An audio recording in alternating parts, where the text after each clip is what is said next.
The air was heavy in Bend, Oregon that night. One of those early autumn evenings where the cold seems to creep in before the sun has fully given up.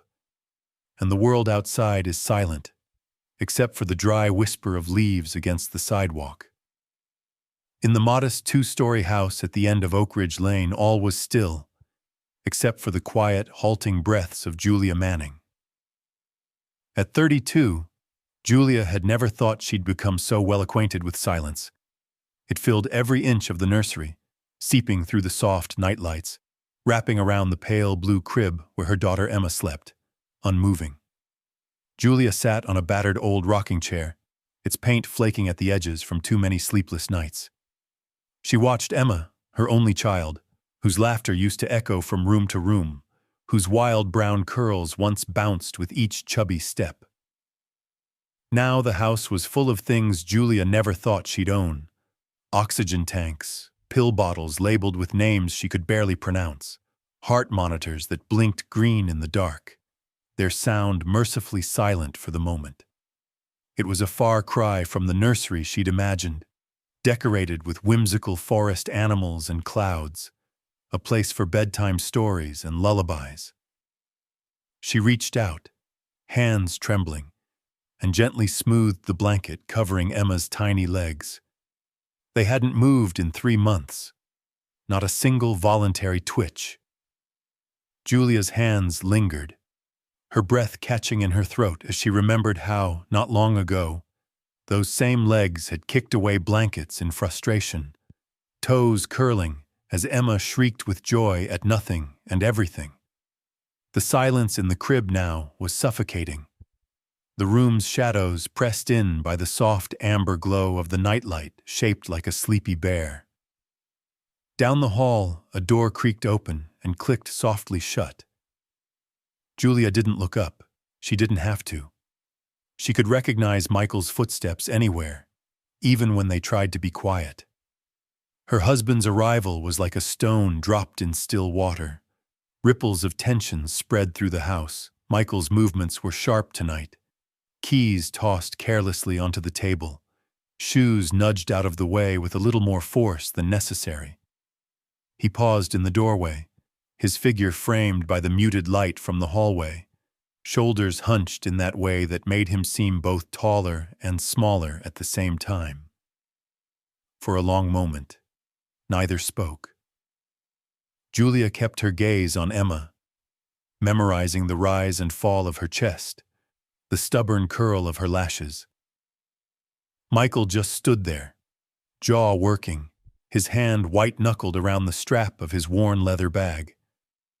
When he finally moved, it was to close the door behind him, quietly, carefully, as if any loud sound might break something irreparably. Emma's paralysis had arrived like a thief in the night. One morning, she woke up with a fever, limp and listless.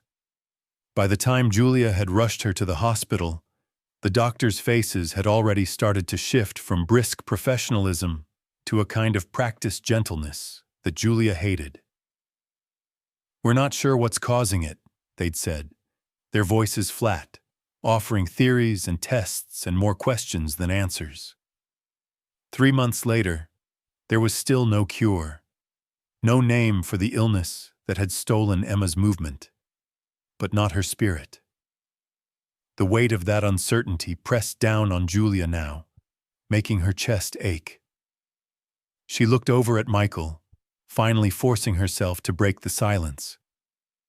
His eyes were fixed on the far wall, where a faded family photo hung crookedly, a relic from before when their worries had been ordinary.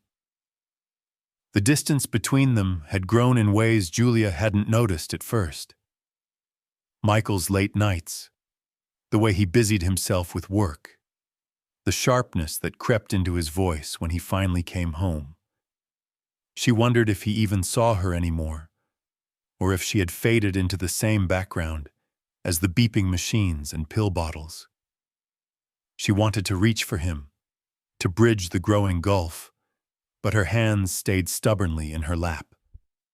Instead, she focused on Emma, letting the hope hang by a single fraying thread. Maybe tomorrow would be different. Maybe a new doctor would call, or a treatment would finally work, or Emma's legs would move again. Maybe Michael would look at her the way he used to, and the cold in the house would finally thaw, but hope was slippery. Every time Julia tried to hold on, it seemed to slide through her fingers. The truth was, they were both hanging on by their fingernails, exhausted and afraid, the grief sitting like a stone between them. Their marriage had become a quiet battle, Julia desperate to keep fighting, Michael withdrawing, each loss driving them further apart. As the night deepened, Julia's gaze drifted to the family photo on the wall.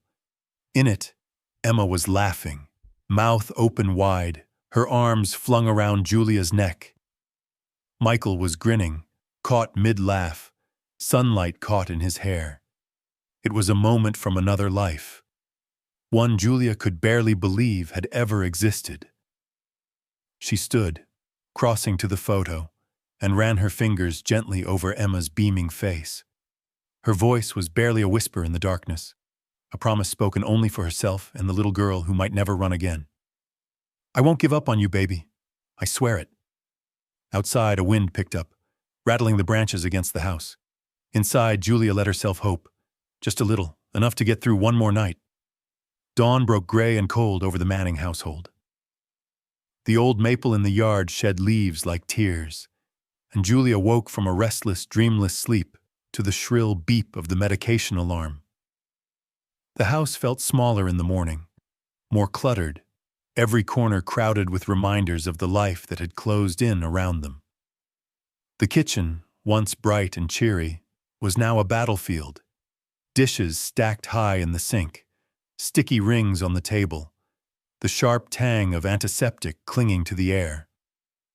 On the muted TV, a children's cartoon flashed cheery colors and empty laughter, mocking the silence between Julia and Michael. Julia's hands moved on autopilot.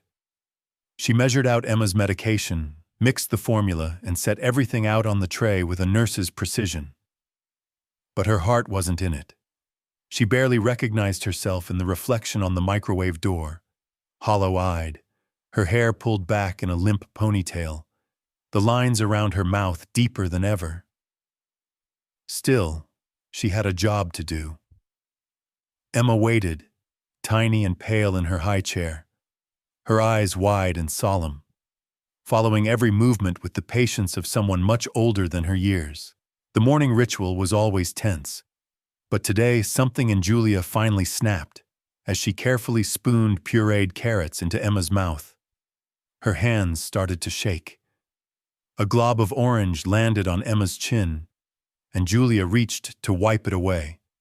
Her jaw clenched so hard it hurt.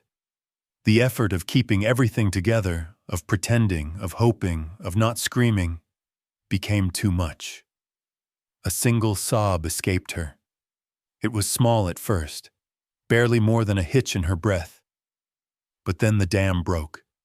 Tears streamed down her cheeks as she clung to Emma, whispering apologies, rocking back and forth. The guilt was overwhelming. She was supposed to be strong, to be Emma's anchor, but all she wanted to do was run, to scream, to make it all stop for just 5 minutes. From the hallway, Michael appeared, dressed for work.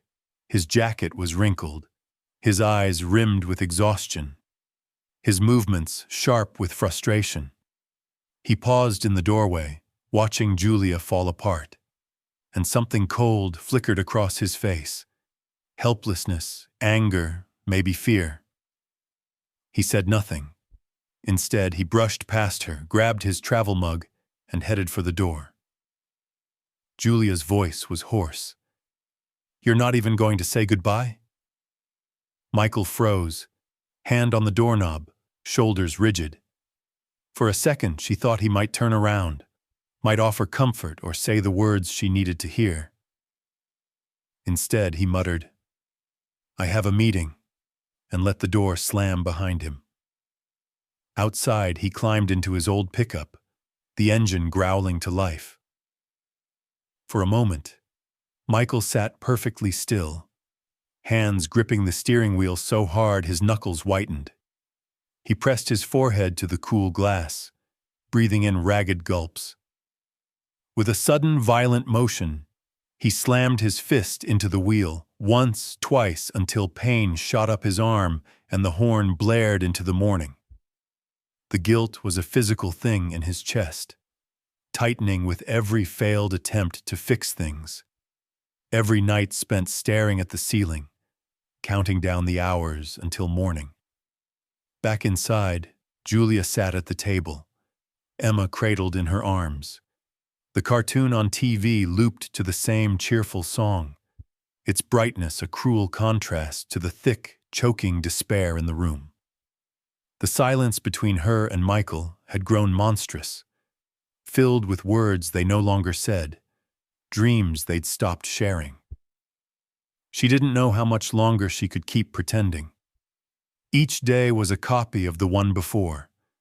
Therapy, medication, insurance calls, the endless cycle of appointments and polite, useless sympathy. Julia's isolation was complete. Friends had stopped calling. Neighbors didn't know what to say anymore. Even Megan, her older sister, could only offer so much comfort through the phone. Sometimes Julia resented Michael for disappearing into work, for leaving her to carry the burden alone. Other times, she wondered if he resented her in return, for refusing to give up, for holding on to a hope that sometimes felt more like denial. She rocked Emma, whispering promises she wasn't sure she believed anymore. "It's going to be okay, sweetie. We're going to get through this." But her words rang hollow in the quiet kitchen. Suddenly, the doorbell rang, a sharp, unexpected jolt. Julia froze, heart pounding, unsure whether to feel relief or dread. She heard the click of the mailbox, the shuffle of feet on the porch. Gathering herself, she set Emma in her chair and hurried to the door, wiping at her tears with the back of her hand. On the porch stood Megan, her face flushed from the cold, arms full of grocery bags and something else, a wriggling bundle of fur with oversized paws and enormous liquid brown eyes. A German shepherd puppy, ears too big for its head, tail wagging so hard it nearly knocked over the sack of apples at Megan's feet. Megan grinned, the mischief in her eyes a welcome spark in the gloom. "Surprise! His name is Rex. I thought maybe you could use a little extra help around here." Julia stared, caught between disbelief and the faintest flicker of hope. "Megan, you didn't—" "I did," Megan said, pushing past her into the house. "Let's see if this little guy can work some magic." The puppy squirmed, sniffing at Julia's shoes before darting straight for Emma, who watched with rapt attention. For the first time in months, Emma's lips parted in a ghost of a smile, her eyes following the puppy's every move. Julia felt something loosen in her chest. Maybe it was just the novelty. Maybe it was wishful thinking. But for the first time in a long while, the suffocating silence in the house was broken, if only for a moment. There was a new presence now, something unpredictable, wild, and brimming with possibility. As Rex settled beside Emma's chair, resting his head on her tiny lap, Julia knelt down and met her daughter's gaze. "Let's see what happens next," she whispered, almost afraid to hope. The question hung in the air, unanswered. Was this the change they needed, or just another fragile dream? But in that moment, surrounded by clutter and heartbreak, the first threads of hope quietly began to weave their way back in.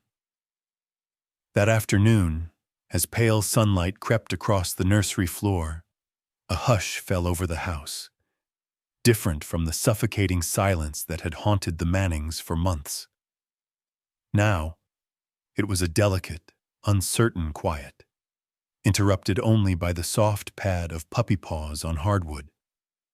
Rex, with his oversized feet splayed clumsily and his tail swishing like a broom, investigated every corner of his new world.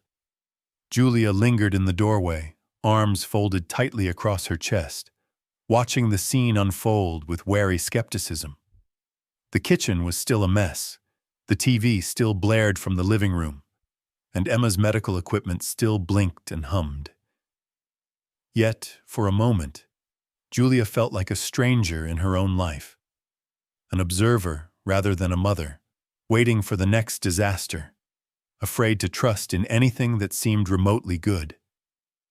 Megan had already swept into the kitchen, filling the air with her nervous energy, putting away groceries, fussing over dishes, and talking a mile a minute as if she could banish the sadness with the sound of her voice. But Julia's attention remained fixed on the puppy and the child. Rex's gaze was intense, oddly focused for such a young dog.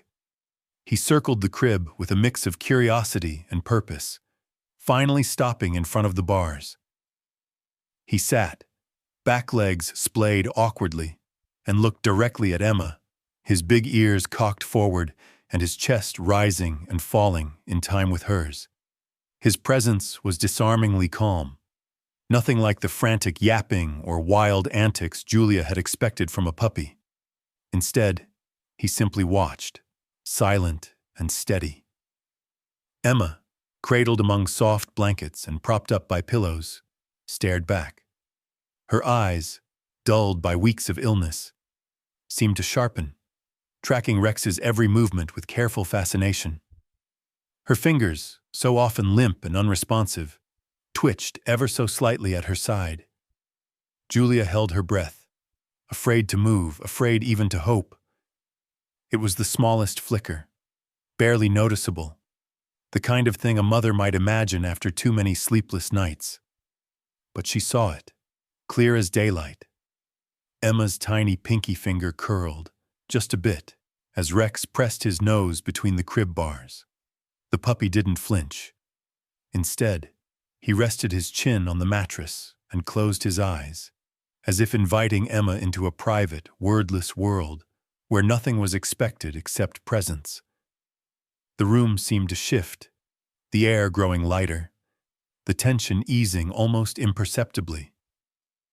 For the first time in ages, Julia found herself holding back tears not out of grief, but something closer to relief. Megan appeared at her side, a faint smile on her lips. "You see that?" she whispered. Julia nodded, not trusting herself to speak. The afternoon wore on. Sunlight played across the faded wallpaper, dust motes spinning in golden shafts. Rex remained by the crib, steadfast and watchful, barely moving except to wag his tail each time Emma's gaze drifted to him.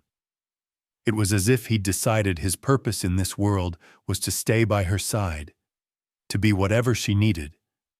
Protector, companion, silent cheerleader. Julia kept her distance, wary of the treacherous hope blooming inside her. She knew too well how quickly such hope could be snatched away. She busied herself cleaning, rearranging pill bottles, wiping counters that had already been scrubbed clean. Anything to keep her hands moving, her mind distracted. But every few minutes her eyes found their way back to the nursery, drawn by some invisible thread. Emma's reactions grew bolder as the day passed. By evening, her hand reached for Rex's fur with obvious intent. The effort was monumental, her arm trembling with the exertion, her brow furrowed in concentration. But she managed it. Her fingers closed, ever so gently, around a tuft of Rex's soft, puppyish coat. The dog didn't flinch. He let her hold on, his eyes half-lidded, tail thumping contentedly against the crib. Julia's skepticism wavered, replaced by a rising tide of longing. What if this was real? What if Emma was responding to the dog in ways no doctor could have predicted? She pressed her hands to her mouth, silent tears running down her cheeks as she watched her daughter discover something new: connection, curiosity, maybe even joy. When Michael came home that night, the shift in energy was palpable. He paused in the hallway, listening to Megan's voice, the clatter of dishes and, most of all, the unmistakable sound of laughter. Faint, thin but unmistakable. Emma's laughter, bubbling up from the nursery like a spring finally breaking through ice. Michael's footsteps slowed. He peered around the corner, eyes widening at the sight before him. Julia stood by the crib, hand to her mouth, and Megan was perched on the rocking chair, her face lit up with hope. But it was Emma and Rex who commanded the scene. Emma holding tight to the puppy's fur, giggling as Rex rolled onto his back and pawed at the air in a silent plea for belly rubs. Michael's face crumpled, emotion welling up in his chest. He stepped into the room, tentative, unsure whether to speak or simply witness this fragile miracle. Julia turned to him, her voice barely above a whisper. She moved, Michael. She reached for him, on her own. Michael's eyes filled with tears. He crossed the room in 2 strides, dropping to his knees beside the crib. He took Emma's free hand in his, kissed her tiny knuckles, then reached out to scratch Rex behind the ears. The puppy licked his hand, tail thumping harder. For the first time in months, the weight of despair lessened, replaced by something tender and new. They didn't know what tomorrow would bring, whether this breakthrough was the start of something bigger or just a fleeting moment.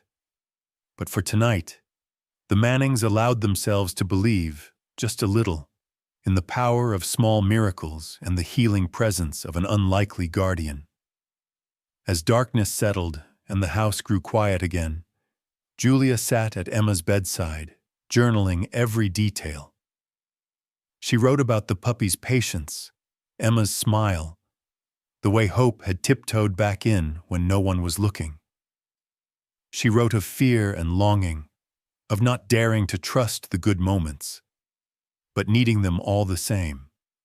And downstairs, Rex curled up on the doormat, sentinel, friend, and silent promise that sometimes miracles come wrapped in fur and gentle eyes. The days that followed felt strangely gentle, as if the world outside had decided to pause and let the Mannings breathe.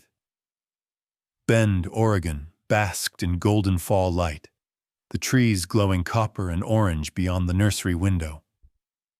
Inside, for the first time in months, time seemed to stretch, not as a threat, but as a gift. The sense of urgency that had haunted Julia receded, leaving room for quieter things. Sunlight on the carpet, the rhythmic hum of Emma's medical devices, the sound of Rex's steady breathing as he slept by the crib. Julia found herself observing everything with the wary curiosity of someone waking from a bad dream. She kept a journal at Emma's bedside, scribbling down details, small improvements, changes in Emma's mood, even the way Rex seemed to sense what Emma needed. She didn't know whether these changes were real or just wishful thinking, but she wrote them anyway, refusing to let the fragile hope slip away unnoticed. Every morning, Rex padded into Emma's room as soon as Julia opened the door. He would nose aside the stuffed animals on the rug and settle at the crib's edge, waiting for Emma's hand to find him. There was a rhythm to their days now. Emma, who had once been lethargic and withdrawn, grew visibly brighter. Her eyes tracked Rex's every move. When the puppy nuzzled her arm, Emma's hand would reach for him, at first awkward and trembling. Then, as the days went by, steadier, surer. One afternoon, sunlight poured through the nursery window, painting Rex's fur with molten gold. Julia watched as Emma, cheeks flushed with effort, gripped a handful of Rex's soft fur. The puppy sat perfectly still, tail gently thumping the floor, content to be held.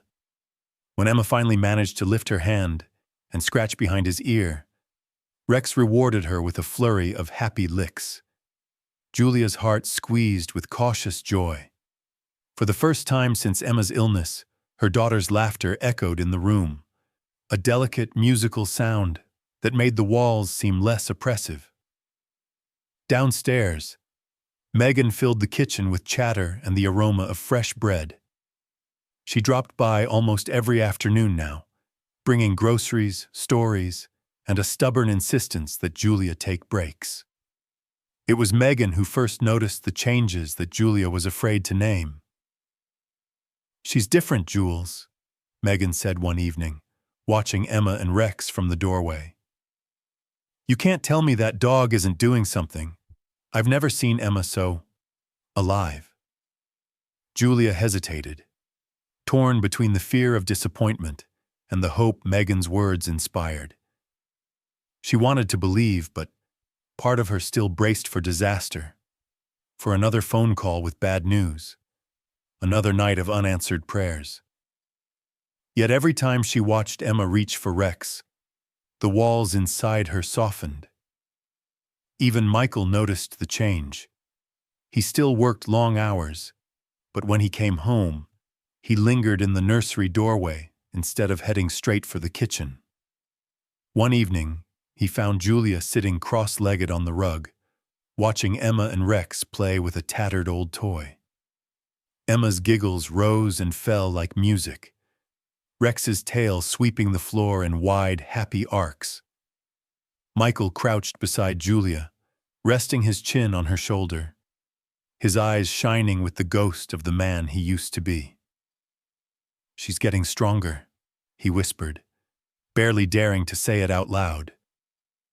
Julia nodded, unable to speak past the lump in her throat.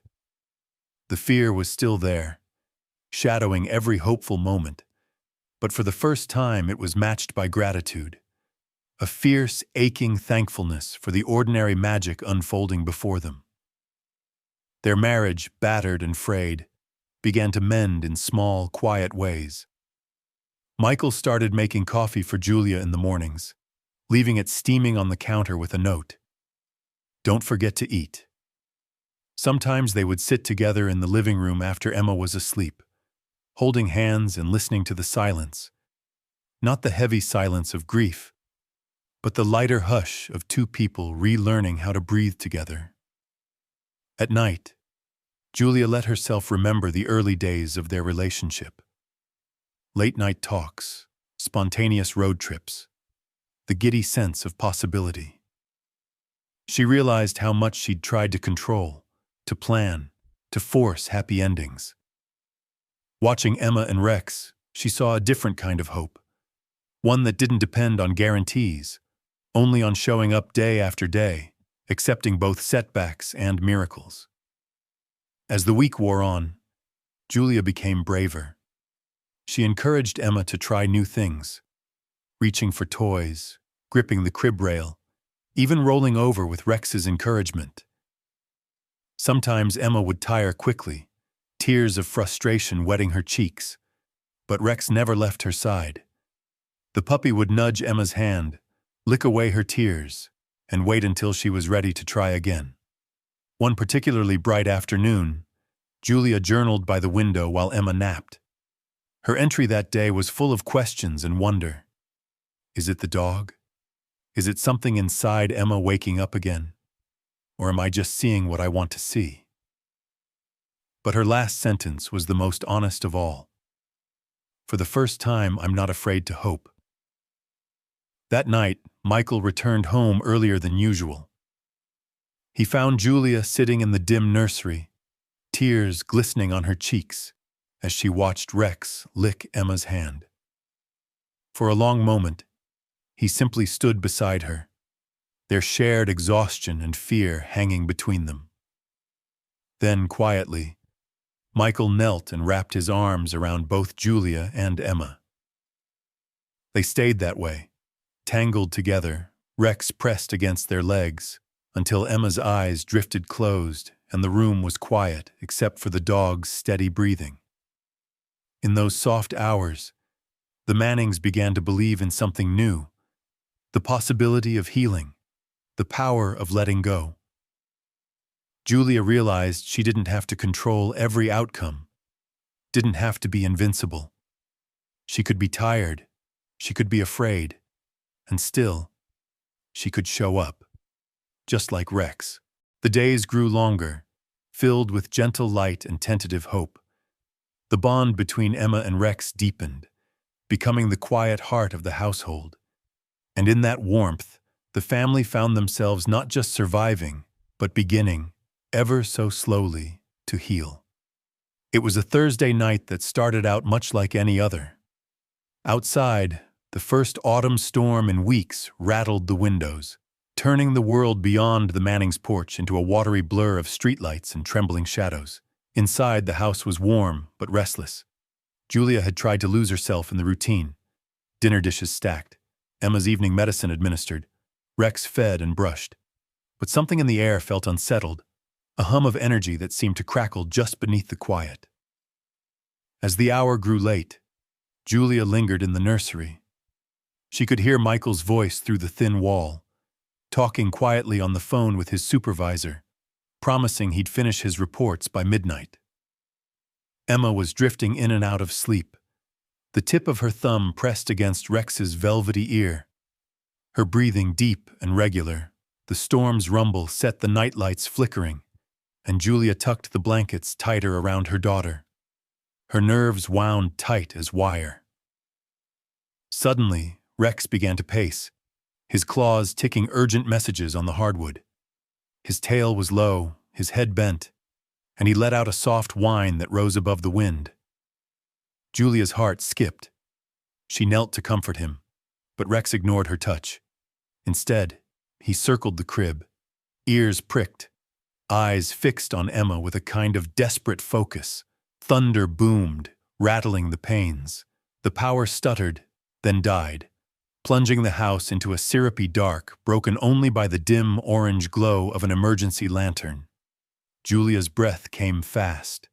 She fumbled for her phone, its flashlight slicing through the gloom, and called for Michael, her voice tight, fear curling in her gut. "Michael, come here, something's wrong." He appeared at the door a moment later, face pale in the lantern light, worry etched deep around his eyes. "What is it?" "It's Rex," Julia whispered, voice shaking. He won't leave Emma alone. Something's not right." The puppy was whining now, a strange, persistent sound, pawing urgently at the base of the crib. Emma stirred, her fingers twitching as if she sensed the commotion through a dream. Julia knelt, hands trembling, and reached for her daughter just as Rex let out a low, insistent bark. "Emma, sweetheart, can you hear me?" And then, as if the storm itself was holding its breath, Julia saw it. Under the blanket, Emma's foot moved. At first, it was barely a flutter, a shiver of muscle and hope. Then the movement grew clearer, more deliberate. Her toes flexed, her ankle twisted. And for the first time in 3 months, life sparked beneath the covers. Julia gasped, her heart thundering in her chest. "Michael, look, her foot!" Michael dropped to his knees, his face crumpling as he pulled back the blanket. Both parents watched, transfixed, as Emma's foot moved again, stronger this time, her leg trembling with the effort. Emma's eyes fluttered open. She blinked at the light, her mouth forming a small O of surprise as Rex nosed at her arm, whining encouragement. For a long moment, no one moved. The storm outside faded into the background, the world narrowing to the tiny miracle unfolding in the flickering dark. Then, unable to contain it, Julia let out a strangled laugh that turned into sobs. She scooped Emma into her arms, holding her tight, her tears hot on Emma's hair. Michael pressed his forehead to Julia's shoulder, his own tears silent but unstoppable. Rex barked once, a high, joyful sound that filled the house with wild hope. The three of them clung together, the gravity of the moment settling in. For so long, every day had been defined by the things Emma couldn't do, couldn't move, couldn't play, couldn't hope. Now something had shifted. The boundaries that had held her captive were breaking, one heartbeat at a time. When the power finally returned, Its steady hum replaced the hush of awe. Julia sat on the edge of the crib, hands shaking, watching Emma wiggle her toes beneath the blanket, as if testing the world's new rules. Michael called Megan in a rush of words, his voice barely steady. Megan arrived 10 minutes later, drenched from the rain, breathless with fear and then with wonder as Julia relayed what had happened. They all gathered in the nursery, 4 adults, 1 small child, and a German shepherd puppy, whose eyes glimmered with a wisdom that seemed almost supernatural. Julia watched as Emma, now fully awake, reached for Rex and wrapped her arms around his neck. The puppy licked her face, tail sweeping the air, as if claiming her for his own. Megan's voice was hushed.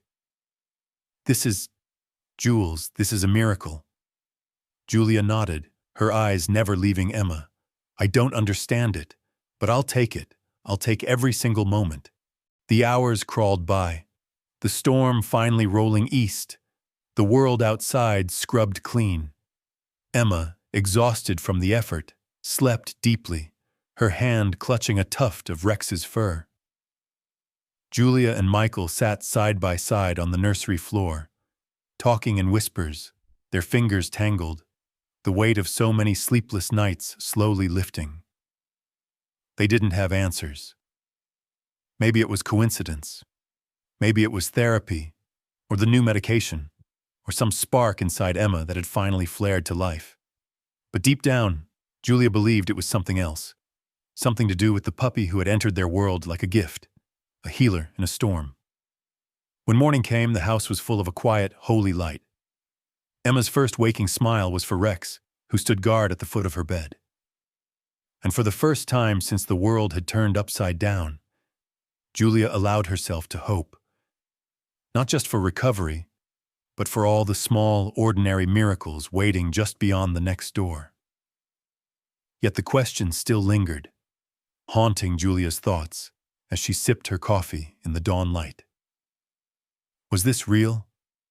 Was it Rex? Or was it fate? Or was it just chance? She didn't know. But as Emma wiggled her toes and Rex rested his chin on her lap, Julia whispered a silent prayer of thanks for the dog who had helped lead them out of the dark. Sunrise found the Manning house transformed. Light spilled through every window, as if eager to prove the previous night's storm was only a memory. Julia woke early, drawn from sleep by an unfamiliar sensation. Anticipation. For so many mornings she had opened her eyes to fear, but today something lighter pulled her from bed.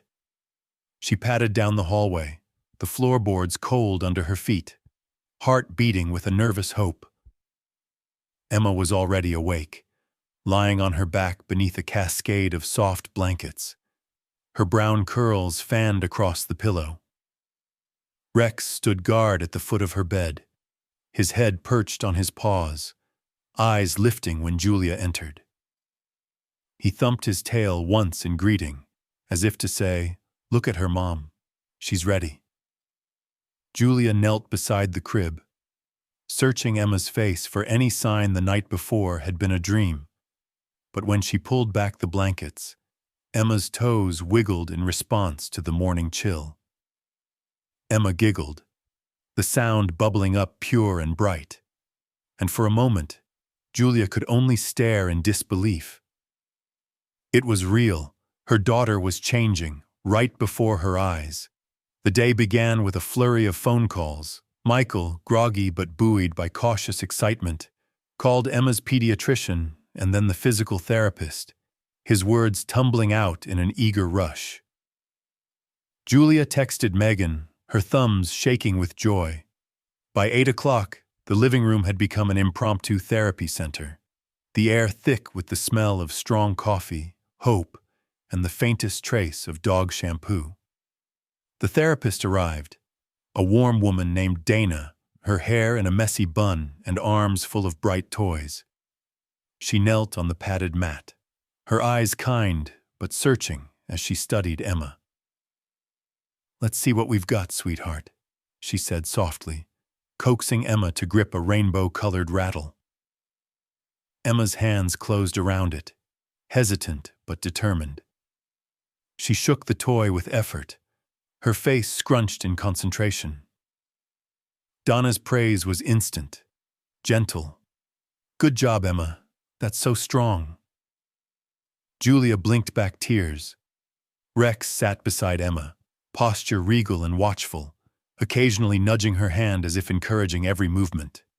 When Donna placed foam blocks around Emma's legs and asked her to reach, Rex responded first, balancing one of the blocks on his nose, making a silly show of it until Emma giggled so hard she nearly toppled over.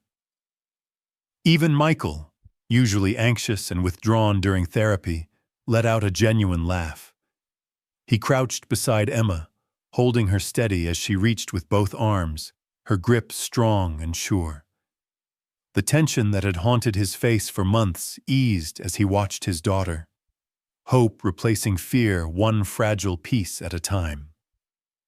The day was a blur of small triumphs, Emma's hands gripped, her arms stretched, and, most miraculous of all, she rolled from her back onto her stomach, propped up on her elbows with Rex crouched nearby. Julia clapped, her joy infectious, and even Donna wiped her eyes as she wrote notes for the medical record. "Unexpected progress," she murmured. "Just keep doing whatever you're doing." After Donna left, the house was quieter, filled with a hush that felt less like absence and more like anticipation. Michael made sandwiches for lunch, humming under his breath. Julia watched him from the kitchen doorway, her heart full and aching. She couldn't remember the last time she'd seen him so relaxed, so present. When he caught her watching, he grinned, a flash of the man she fell in love with, then looked down, shy, like a boy with a secret. That afternoon, Megan dropped by, arms full of groceries and congratulations. She knelt on the rug, letting Rex sniff at her bags before scratching his ears.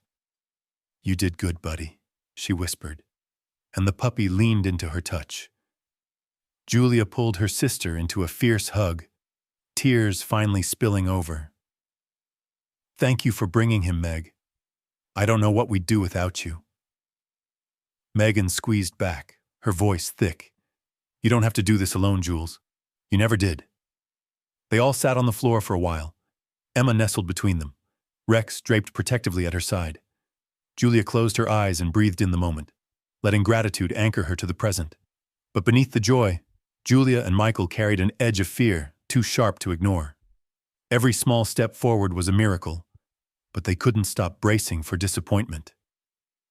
The doctors, though thrilled, cautioned them not to expect a full recovery overnight.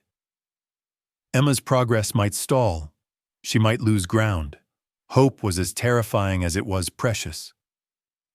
That night, after Emma drifted to sleep with Rex curled at her feet, Julia found Michael on the back porch, staring into the blue-black dusk.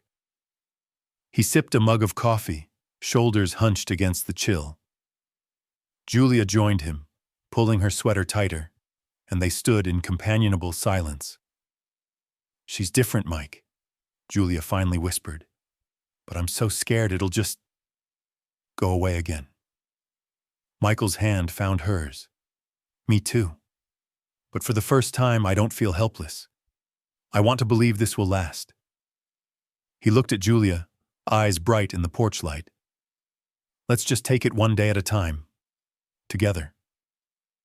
Julia nodded, tears burning her eyes. "One day at a time." Inside, Emma murmured in her sleep, her hand tangled in Rex's fur. The puppy lifted his head, ears perked, then settled again, ever watchful, always near. As the night deepened, Julia realized that hope wasn't a destination or a cure. It was this: the courage to keep loving, to keep showing up, no matter how uncertain the future. The Mannings had learned to live in the space between fear and faith, finding strength in each other, and in the quiet, steadfast companionship of a dog who had come when they needed him most. With every passing day, Emma's recovery brought new light into the Manning house. The shift was gradual at first, barely noticeable except in the way sunlight lingered longer on the living room rug, or how laughter started to float, unbidden, from the corners of once silent rooms. But as October ripened, even the neighbors commented on the change. The music that played from the open windows, the sight of Julia and Michael sitting together on the porch, and most of all, the sound of Emma's delighted babbling as she played with Rex in the yard. The house was no longer defined by shadows and the relentless whir of medical devices. Now, it pulsed with energy. Julia found herself humming as she tidied up, setting out vases of marigolds and late-blooming asters. Michael replaced a burnt-out porch light, then stayed outside to watch Emma and Rex chase each other along the fence line.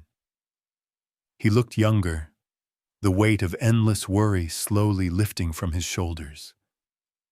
Sometimes he'd pause, catching Julia's gaze through the kitchen window, and wink, the old Michael, playful and sure, flickering back to life.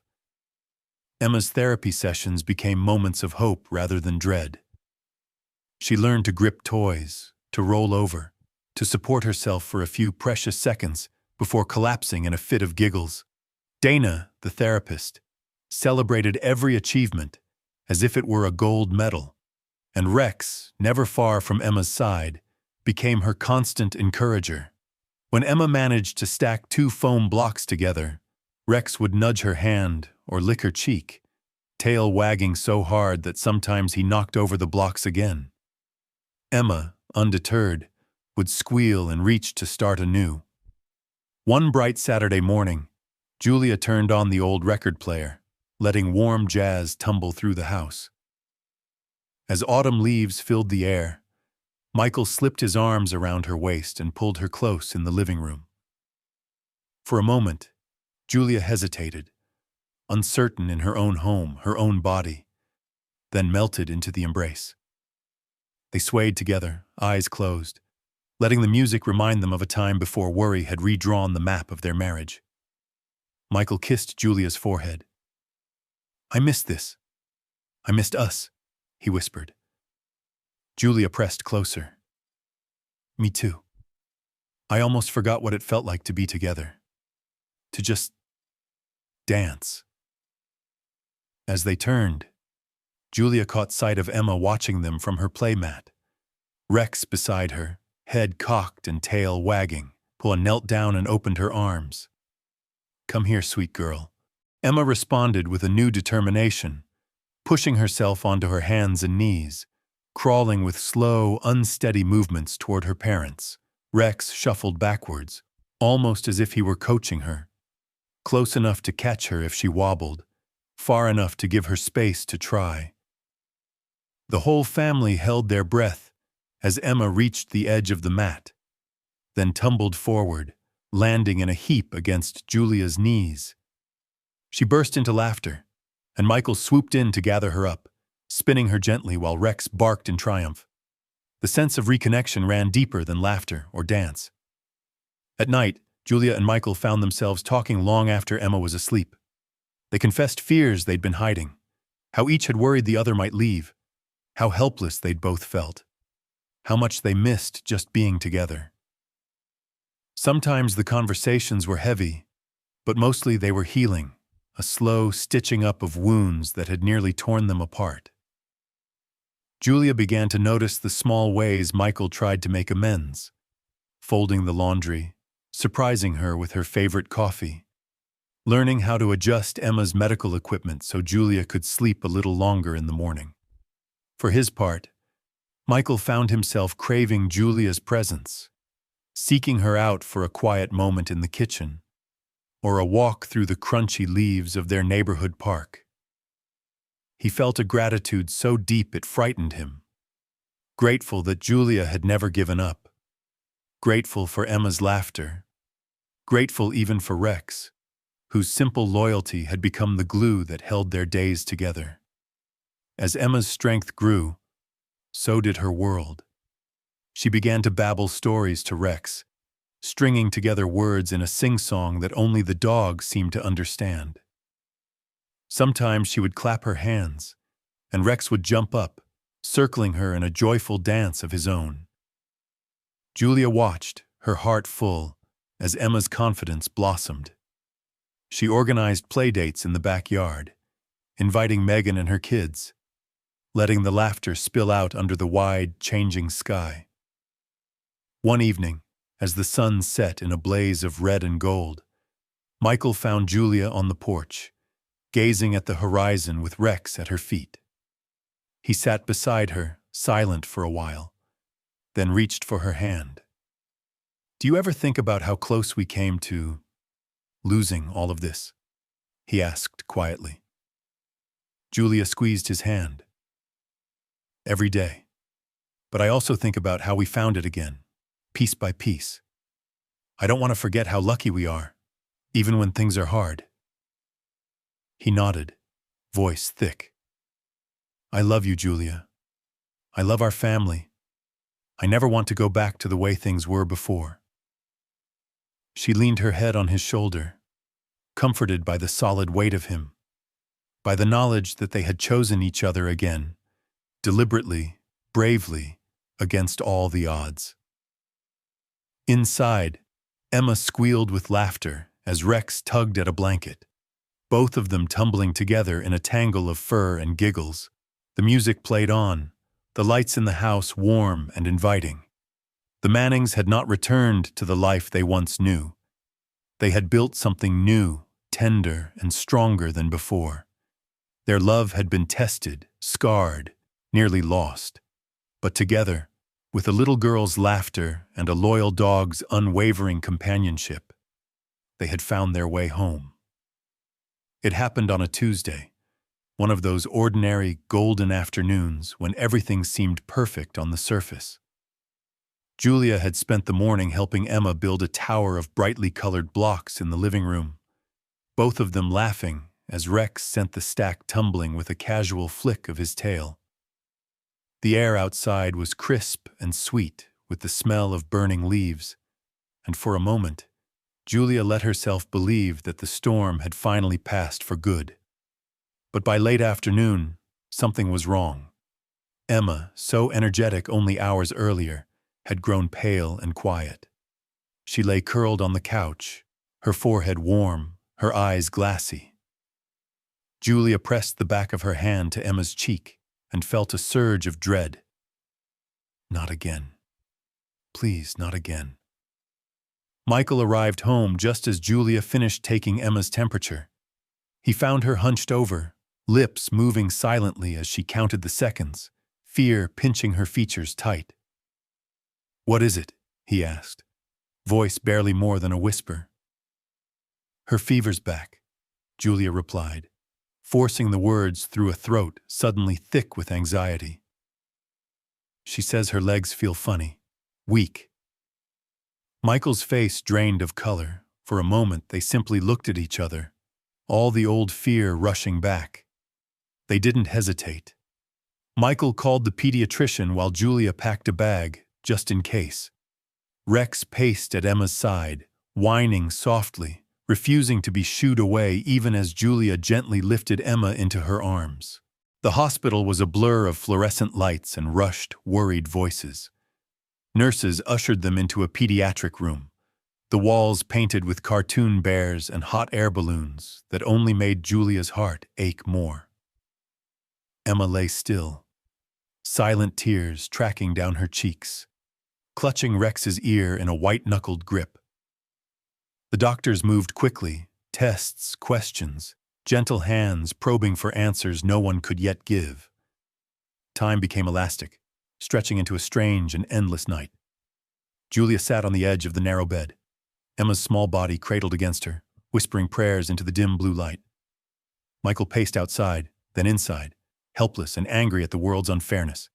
He looked at Julia, then at his daughter, and for the first time since Emma's illness began, he let himself break. He slumped into a plastic chair and put his head in his hands, shoulders shaking with silent sobs. Rex never left Emma's side. When the nurses came to adjust her IV or check her temperature, he would place himself between Emma and the door, gentle but unyielding, as if guarding her from anything that might cause pain. Sometimes he would lay his head on her lap, eyes locked on Julia as if to say, "I'm here. I'm not going anywhere." Julia clung to Rex's presence, burying her face in his fur during the worst of her panic. She whispered her fears to him, her gratitude, her bone-deep exhaustion. "Please help her, Rex.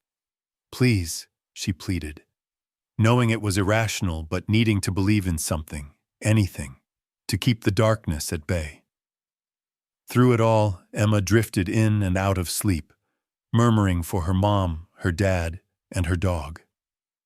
Once, in the early hours, her hand slipped from Rex's fur, and Julia panicked, until Emma rolled her head and smiled faintly, lips parting in a whisper. "Rex is here, Mommy. I'm not scared." The night was a test of every fragile hope the family had rebuilt. Julia watched the clock, willing the hours to pass, praying for good news. At dawn, a doctor came with test results, her face tired but kind. "It's a viral infection," she explained. "It's not the original illness. Emma's immune system is still rebuilding, but we caught it early. She should recover, though her legs might feel weak for a few days." Julia's knees buckled in relief. She dropped her head into her hands, weeping with gratitude and exhaustion as Michael pulled her close, tears running down his own face. For a moment, they clung to each other and to Emma. Nothing else mattered but that their family was, for now, still whole. Emma's recovery was slow. The next days were filled with careful monitoring, more medicine, and endless patience. Emma grew frustrated, angry at her legs for feeling heavy, at her body for betraying her again. Sometimes she cried out in the middle of the night, and Julia would hold her tight, whispering stories and promises until she slept. Rex was Emma's anchor through it all. He refused to eat unless she took a bite, slept only at the foot of her hospital bed, and watched every visitor with quiet, unwavering intensity. The nurses, at first wary, came to adore him, sometimes sneaking him scraps from the cafeteria, sometimes pausing in their rounds to scratch his ears or whisper thanks for making their young patient smile. Michael found his own healing in those long hospital days. He brought Julia coffee, shared whispered jokes at Emma's bedside, and let his vulnerability show without shame. One night, as rain battered the window and Emma finally slept, he broke down completely, burying his face in Julia's shoulder. "I'm sorry," he sobbed, "for giving up, for not believing, for being afraid to hope." Julia held him, heart aching with love and empathy. "We're all afraid sometimes, but we're here. We're together. That's what matters." Finally, after nearly a week, Emma's fever broke. Her color returned, her strength followed, and soon she was giggling at Rex's clumsy attempts to fetch a squeaky ball down the hallway. The family returned home, exhausted but closer than ever, no longer fearing the future but understanding its uncertainty. Their unity, tested and reforged, was now unshakable. The lesson was clear. Progress wasn't a straight line. There would be setbacks, days of fear and doubt. But with each other, and with a dog's quiet, unwavering love, they could weather any storm. The rain fell softly that night, drumming a gentle rhythm on the kitchen window, as if reminding the Mannings of the storms they'd survived. The house was still. No TV, no laughter echoing from the hallway, just the hum of the refrigerator and the faint snores of Rex curled at Emma's feet. Julia sat alone at the kitchen table, a mug of chamomile tea cupped between her hands. her body finally at rest after days of adrenaline and sleeplessness. It was the kind of quiet that invited honesty. Julia stared out the window, watching water bead and slide down the glass. Her mind drifting through memories like old photographs, hospital rooms, midnight alarms, Emma's tiny fingers clinging to Rex's fur, Michael's silhouette in the doorway. So much pain, so much love. She felt the ache of it in her chest, sharp and sweet all at once. The door creaked softly, and Michael appeared, hair tousled, eyes tired but gentle.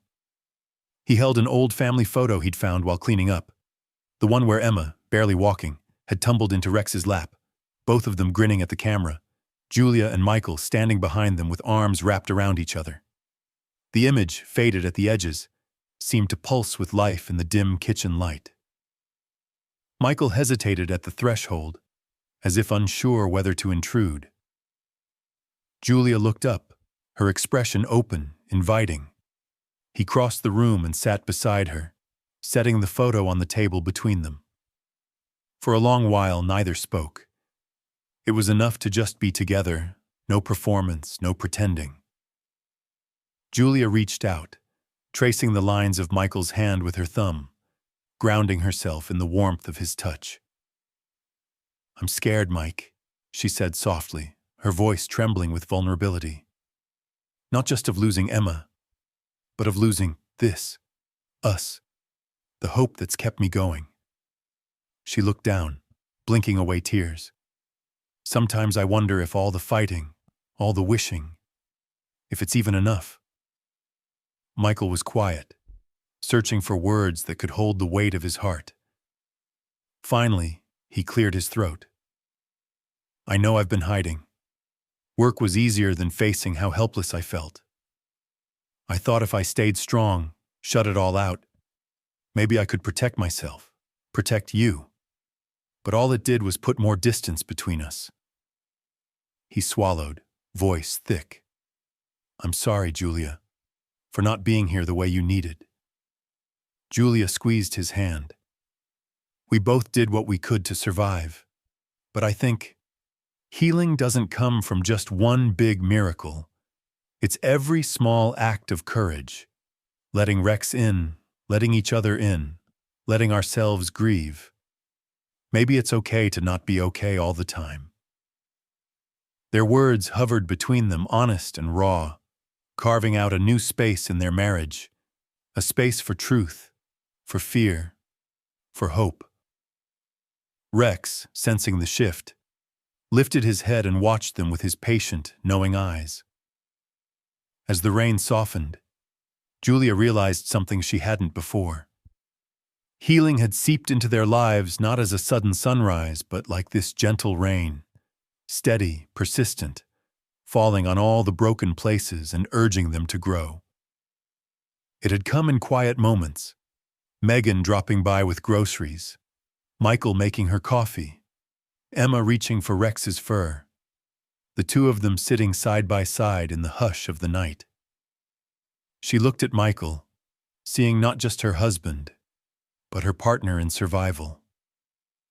"You know," she said, her tone almost playful, "I used to think the only thing that could save us was a miracle. But maybe what really saved us was choosing to stay, every day, through the worst of it." Michael smiled, relief blooming across his tired face. "Yeah, I think Rex knew that all along." They sat in silence for a while, letting the truth settle around them like a blanket. The fear of the future still lingered, but it was lighter now, diffused by the knowledge that they could survive, together, whatever came next. As dawn approached, Julia wandered into Emma's room, drawn by the soft sounds of her daughter playing with Rex. Sunlight slanted through the blinds, dust motes swirling in the gentle light. Emma giggled as she tossed a stuffed bear for Rex to catch, her legs tucked beneath her, posture stronger than it had been in months. Julia knelt by the crib, watching with awe as Emma's laughter filled the room.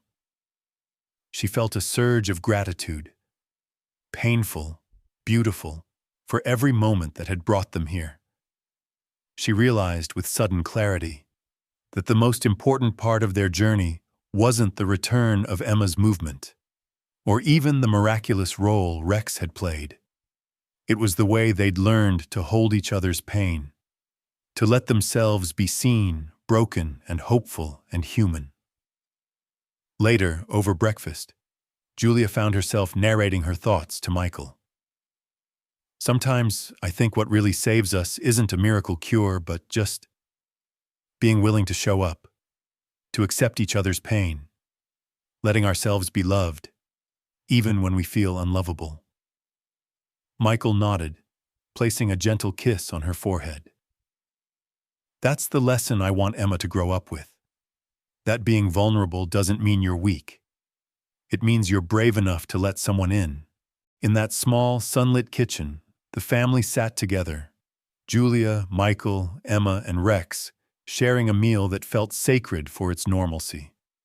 The air was full of quiet joy, the kind that comes only after great struggle. Julia watched Emma, cheeks smeared with jelly, Rex patiently waiting for a piece of toast to drop, and felt a peace she hadn't known in years. The true nature of resilience, Julia thought, was this: not pretending pain doesn't exist, but living with it, growing through it, and reaching out anyway. Each of them, Emma, Michael, herself, and even Rex, had chosen in hundreds of small ways to keep going, to keep loving, to keep hoping. As the rain eased, Julia knew the healing wasn't finished. It never would be. But as long as they had each other, and as long as they chose to show up with open hearts, there would always be a way forward. Weeks passed, and autumn in Bend, Oregon, turned every tree in Drake Park to flame. The air tasted of wood smoke and pine, and the river glimmered gold beneath the slanting sun. On a crisp Saturday morning, the Mannings walked together beneath the brilliant leaves, feeling, at last, like a family released from winter. Emma, now steadier but still wobbly, clung to Rex's leash as he matched his pace to hers with patient, almost comical dignity. Julia and Michael walked a step behind, arms touching, eyes flicking between their daughter and the horizon ahead. No one hurried. Every moment, every breath seemed to shimmer with meaning. The bright sound of Emma's laughter, the shuffle of Rex's paws on the gravel, the low hum of other families enjoying the day. As they strolled, Julia found herself reflecting on how far they had come. The memories surfaced, vivid and sharp, the sterile chill of hospital rooms, the hush of late nights by Emma's crib, the terror that once gripped her heart every time Emma coughed or whimpered in her sleep. She remembered how hope had felt like a trick candle, brightening and vanishing in the wind of circumstance.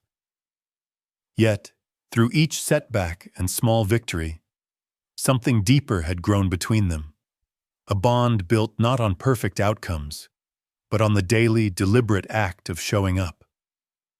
They found a bench overlooking the river and paused. Julia sat first, drawing Emma into her lap, while Rex curled at their feet. Michael stood behind them, hands in pockets, the sunlight painting lines of silver in his hair. Together they watched the water flow, steady, relentless, carrying fallen leaves toward distant places.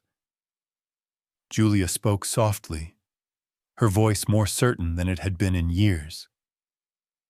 You know, life shattered a lot of my illusions.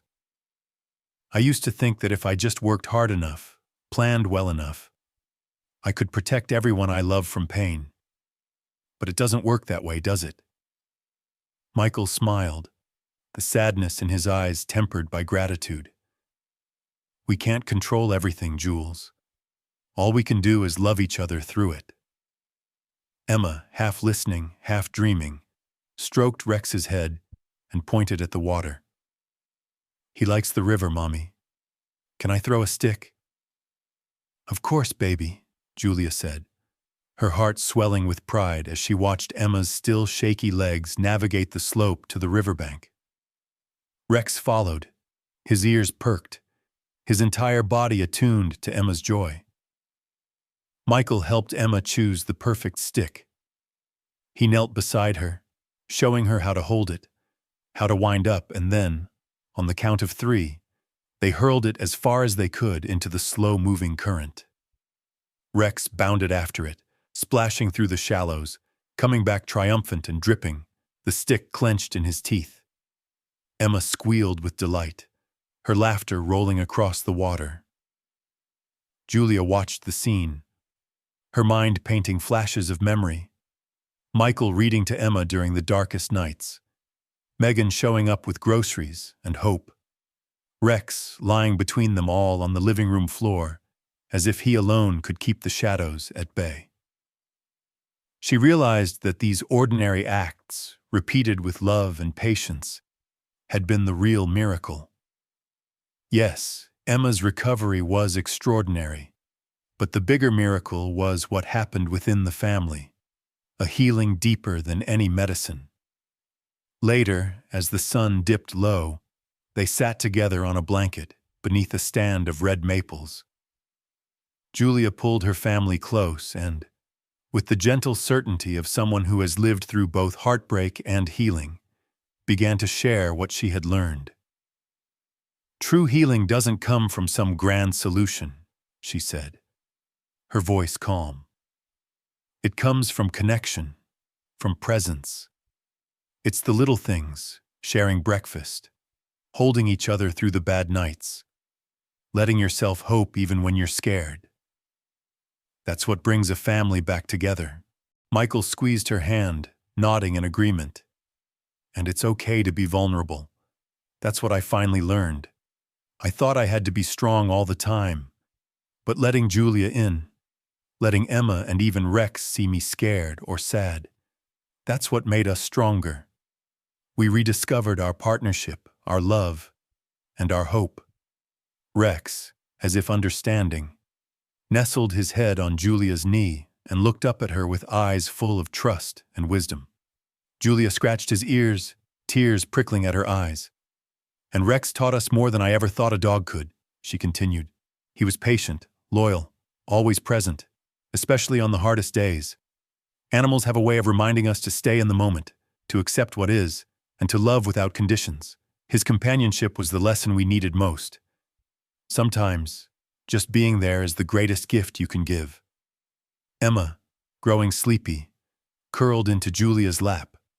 The river glowed, fire-red and golden in the dusk. Michael draped his arm around Julia's shoulders, and together they watched the world grow quiet. As the park emptied and shadows lengthened, Julia felt the urge to share their journey. She thought of all the families still struggling, of parents afraid to hope, of children fighting invisible battles.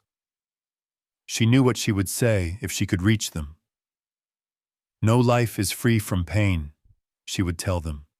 But if you keep your heart open to each other, to the small joys, to the loyal companions who appear when you least expect them, hope can take root again. And together, you can walk out of the shadows.